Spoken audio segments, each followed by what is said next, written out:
Hello everybody and welcome back to another episode of The Push with Nick and KP.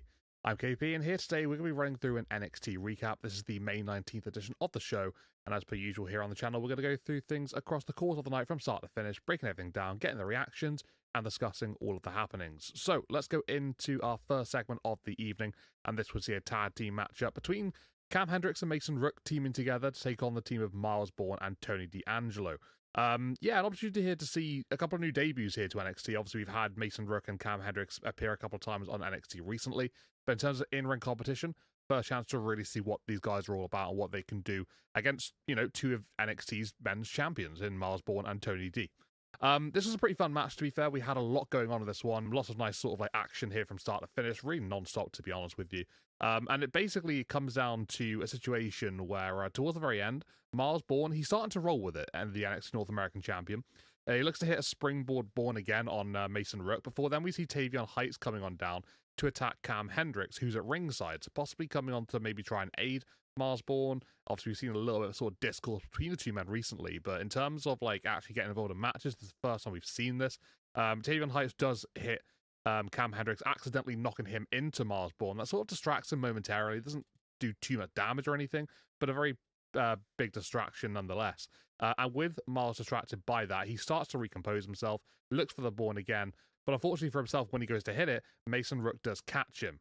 Miles then gets slammed into the corner, sort of like a rolling slam, and then Cam Hendricks, unknowingly to Rook, tags himself in. Rook then continues the offense, hitting a fireman's carry slam, before then Cam Hendricks basically just takes Rook off of the cover of Miles Bourne, covering him himself, and that would be the victory here for Rook and Hendricks. So, yeah, not the, the most cohesive of victories here for the two guys on their debuts, but nonetheless, getting a victory over two champions on NXT is a massive statement made. What was a pretty fun match, sort of lots of physicality in this one, some decent moments from start to finish, and just, a couple of impressive sort of debuts here from Hendricks and Rook. Excited to see how these two go from here on, what the next path is. Maybe a little bit more about them later on in this recap. Going into our next segment of the night, we would have a promo here from Kalani Jordan with a lot to say, a lot to get off of her chest. She basically claims that she's the fastest homegrown talent in all of WWE before looking back to last week and her win against Kendall Gray. She claims that she's better than every woman recently called up to the main roster. She calls out the likes of Fatal Influence and Saruka, etc., as well as every superstar in the back listening to her right now. She points out that she's never had a chance at the NXT Women's Championship, whilst lots of other women are fumbling their opportunities. We then see Izzy Dame come on down the ramp, reminding Kalani that recently she's been the one to get to Lola more than anybody else has been able to. She issues a warning to Kalani before then we do see Lola Vice come on down, interrupting. Lola then reminds Kalani that she's beaten Kalani before, and then she offers a title match to Izzy Dame immediately afterwards for next week's NXT. Kendall Gray, then she soon arrives down to the ring, having her part of the conversation, saying that she's still focused on the NXT title, before then telling Kalani that she's not getting close to a title shot. Immediately after she says that, Ren Sinclair comes into the ring with a crutch and absolutely leathers Kalani from the back with said crutch, before then Lola Vice sends Izzy Dame to ringside, who then stands tall alongside Kendall and Ren to end this segment. So it does seem like, those names still circling around the NXT Women's Championship are quite in their in their numbers here.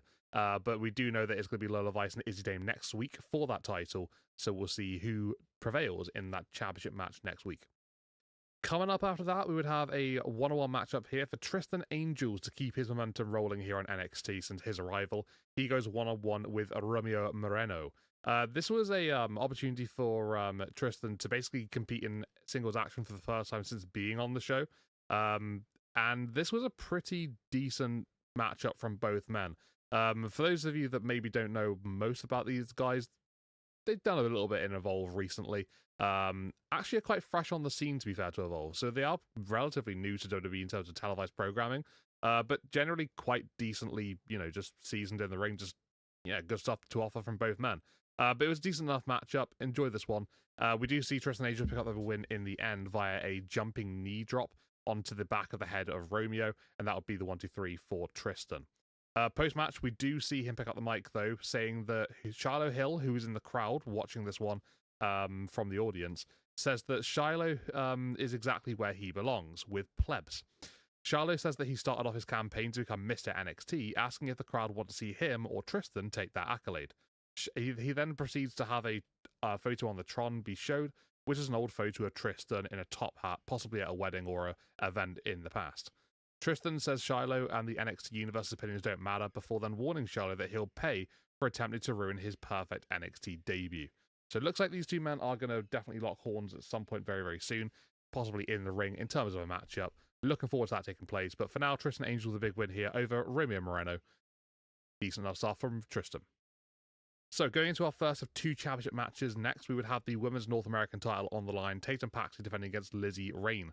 An opportunity for Lizzie to continue her big momentum since arriving here to NXT. Unfortunately, though, for her, not going to happen on this occasion. After what is a pretty good back and forth matchup, both women get loads of offense in. Tide turned a lot throughout the whole contest. But in the end, after a little sequence of back and forth transitions, quite nicely done to be fair, we do see Tatum countering a backside attempt from Lizzie into what was pretty nicely done into a cemetery drive, and that would be enough for Tatum to get that victory in the end. But like I said, this came after a lot of back and forth. It was a really nicely paced matchup. As both ladies are showing respect to each other in the ring, though, we then see Zaria attacking both of them with a spear at the same time, hitting both ladies.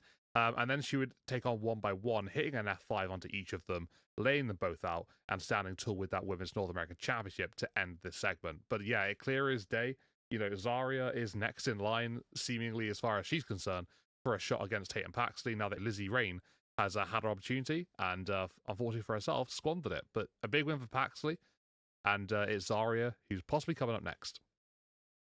So, our second half of NXT begins with Keanu Carver going one-on-one with Tate Wilder. This was sent from last week in a little bit of confrontation between the two men backstage in Robert Stone's office. This one would be a decent enough matchup, to be fair. We see Tate Wilder getting a lot of offense in this one, maybe unexpectedly, if you will. I'm not entirely sure. But generally speaking, though, he does really well. I think probably better than probably what I expected anyway. And he's rolling at one point. He's, landing very consecutive moves, quite a few in a row. And he's sort of like really just, peeking in the ring and just getting into a good position. But with every move that he hits, he doesn't go for a cover. And very similarly to last week in the tag team matchup, where he cost his team then by not covering or tagging, he then attempts to go for a moonsault after not going for the cover. Instead, he heads to the top rope, goes for it, and gets dropped onto the top rope by Carver, who then pounces Taint across the ring and then hits some sort of like flipping spine buster to get the victory here in this matchup. So yeah, it's Tate's own downfall once again here. His own mentality coming to affect him, and not doing too well for himself. But in terms of in-ring stuff, he's looking pretty good, looking pretty consistent. It's quite interesting, this character. He wants to do too much in the ring at one point, and isn't, doing the foundations of covering and, tagging obviously last week. But yeah, Keanu Carver, big win for him. Puts away someone like Tate Wilder, who has been pretty impressive. Keanu just keeps the momentum rolling. Not a bad win for him at all. So another segment coming up next would sort of stem off of what we had earlier on in the night, and this was see Cam Hendricks being interviewed in the ring. He would claim that his debut was unlike any other in NXT history by beating not one, but two champions in his debut matchup. He calls out Tony D'Angelo, but actually instead just gets Mason Rook. Mason reminds Cam that he did all of the work in order for Cam to get the victory in their tag match earlier on, before Hendricks says that nobody's even going to remember who that Mason was even in that match, because the record books will show that he himself got the victory. Mason, not taking any of it, attacks Cam before rolling Hendricks into the turnbuckles, slamming him into those buckles, then standing tall here at the end of this segment. So Mason Rook, he's been riding that wave recently, and he's not slowing down anytime soon. Absolutely livid that Cam wanted to take all the adulation for himself. And it could mean potentially that we do get a match between these two going forward, perhaps. But I'm keen for sure to see what happens. They've kind of impressed tonight, so I'm looking forward to seeing where we go from here on out. And then coming up then, in our main event of NXT, this will see our second of two championship matchups of the night. Vanity Project putting their tag team gold on the line against Darkstate. This would be Sugars and Lennox after last week's little declaration there from the group. This would be a decent enough matchup, very physical, extremely just back and forth in terms of just, what you're going to do in the ring. Darkstate providing that aggression. You got Vantage Project sort of like going in a different direction. You got the numbers from both factions here on the outside as well. So that's sort of like evenly matched. It's just a generally really nice paced tag team contest and a decent main event feel as well to it with the tag team gold on the line. Yeah, it had something to, to basically just enjoy from that aspect alone. As the match comes to an end, though, we do see Dion Lennox hitting a spine buster, and just beforehand, he was actually tagged out by Sugars.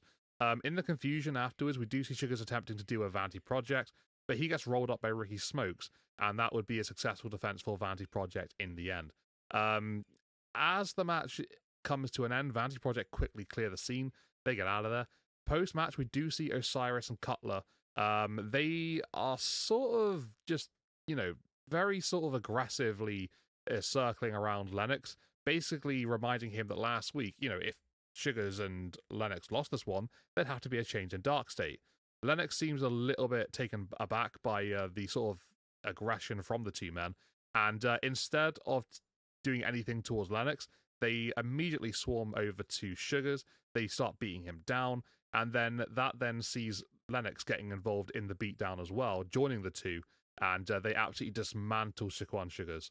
That results then in the end in the three of them hitting their signature Dark State powerbomb on the Sugars through the announce table at the end of the show. So yeah, Dark State still a thing, but one man lighter now, with Sugars basically taking the brunt of the responsibility there, taking the blame, and he is now essentially exiled from this group. So it will now be a trio of Dark State with just Cutler, Osiris, and Lennox going forward. But yeah, not a bad episode of NXT. We had obviously a big twist at the end there with Sugars getting taken out of the group. We've also had a couple of championship matches, pretty good ones as well. Mason Rook and Cam Hendricks impressing on their debut. Tristan Angels having a solid debut himself as well. Lots of new talent getting the chance here to shine and to do their things. Obviously, Tate Wilder included in that one as well. So yeah, just lots of fresh faces on NXT recently, trying to impress and get their way up the rankings here on the show. And I'm not against that. I like that. Trying to build up some new stars. That's obviously what NXT is mainly about. So this is a job well done as far as I'm concerned. As far as this episode goes, I'd probably give it a 7 out of 10. I think although it was solid and it was decent enough, there wasn't anything particularly stand out except for that probably main event sort of post-match shenanigans with Dark State. But yeah, not too bad of a show overall. Just a pretty solid one from start to finish, but nothing truly spectacular besides the main event. But for those of you that watched this one, what did you think of NXT? Do you agree with me? Do you think that, also, like myself, maybe it was just a pretty decent, solid show, but nothing too extravagant going on? We'd love to hear your thoughts in the comments below, so let us know what you're thinking. And also, if you like this recap, then please consider hitting a like on the video, subscribing to our channel, and keeping up with future content. Going forward, we've got a lot coming on out, including those Saturday Night's main event predictions coming up very, very soon. But for now, everybody, take it easy, and we'll see you next time. This has been The Push with Nick and KP. Bye for now.